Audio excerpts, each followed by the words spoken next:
Senjata biologi. Senjata biologi, bahasa Inggris biological weapon, adalah senjata yang menggunakan patogen, bakteri, virus, atau organisme penghasil penyakit lainnya sebagai alat untuk membunuh, melukai, atau melumpuhkan musuh. Dalam pengertian lebih luas, senjata biologi tidak hanya merupakan organisme patogen, tetapi toksin berbahaya yang dihasilkan oleh organisme tertentu. Dalam kenyataannya, senjata biologi tidak hanya menyerang manusia tetapi juga hewan dan tanaman. Sejarah senjata biologi. Sejarah pada tahun 1754, terjadi peperangan antara bangsa Britania dan bangsa Indian yang melibatkan virus cacar ketika itu. Britania Utara memberikan pakaian dan selimut dari rumah sakit yang merawat penderita cacar kepada bangsa Indian untuk memusnahkan bangsa tersebut pada Perang Dunia ke-1. Jerman menggunakan dua bakteri patogen yaitu Burkholderia mali penyebab Glandulars dan Bacillus anthracis penyebab antraks untuk menginfeksi ternak dan kuda tentara sekutu pada tahun 1932 sampai 1935. Jepang mengembangkan program pembuatan senjata biologis di Cina yang dinamakan Unit 731 sebanyak 3.000 ilmuwan. Jepang bekerja untuk melakukan penelitian terhadap berbagai agen biologi yang berpotensi sebagai senjata, misalnya kolera, pos, dan penyakit seksual yang menular. Eksperimen yang dilakukan menggunakan tahanan Cina yang mengakibatkan kurang lebih 10.000 tahanan mati. Sejak saat itu tidak hanya Jepang yang mengembangkan senjata biologi, tetapi juga diikuti oleh negara-negara lain seperti Amerika Serikat dan Uni Soviet. Senjata biologi di Perang Dunia I. Pada Perang Dunia I, Jerman menggunakan dua bakteri patogen yaitu Burkholderia mali penyebab Glandulars dan Bacillus anthracis penyebab antraks untuk menginfeksi ternak dan kuda tentara sekutu. Selama Perang Dunia I pada 1914 sampai 1918, Jerman memulai program rahasia untuk menginfeksi kuda dan sapi milik tentara sekutu di garis depan barat dan timur.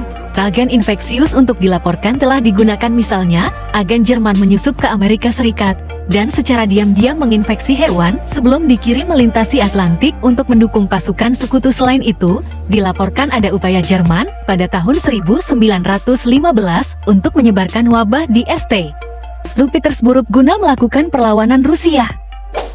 Senjata biologi di Perang Dunia II. Perang Dunia Kedua, 1. Antraks menggunakan bakteri Bacillus anthracis, 2. Wabah pes menggunakan bakteri Yersinia pestis, 3. Tularemia menggunakan bakteri Francisella tularensis, 4. Kolera menggunakan bakteri Vibrio cholerae, 5. Encefalitis menggunakan virus alphavirus, 6. Keracunan makanan menggunakan bakteri Salmonella dan Shigella. Larangan penggunaan senjata biologi. Konversi senjata biologi BWC perjanjian ini melarang pengembangan produksi, perolahan, pemindahan, penyimpanan, dan penggunaan senjata biologi dan racun.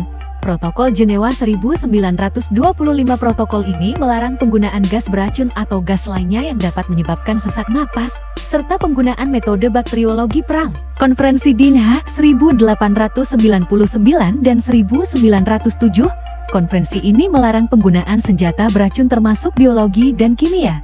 Meskipun sudah dilarang penggunaannya, tetap Jepang pernah menggunakan kembali senjata biologi terhadap warga sipil Tiongkok pada tahun 1934 sampai 1945 yang diberi nama 731.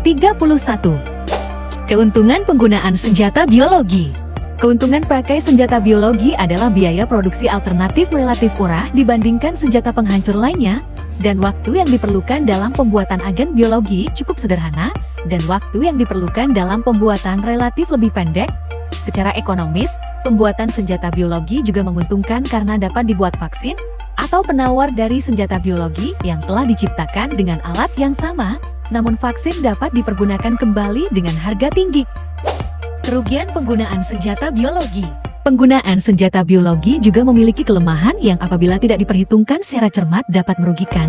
Di antaranya adalah perlunya perhitungan cuaca atau kondisi yang tepat untuk melakukan penyerangan senjata tersebut, karena sedikit perubahan arah angin dapat menyebabkan agen biologi yang disebar melalui udara.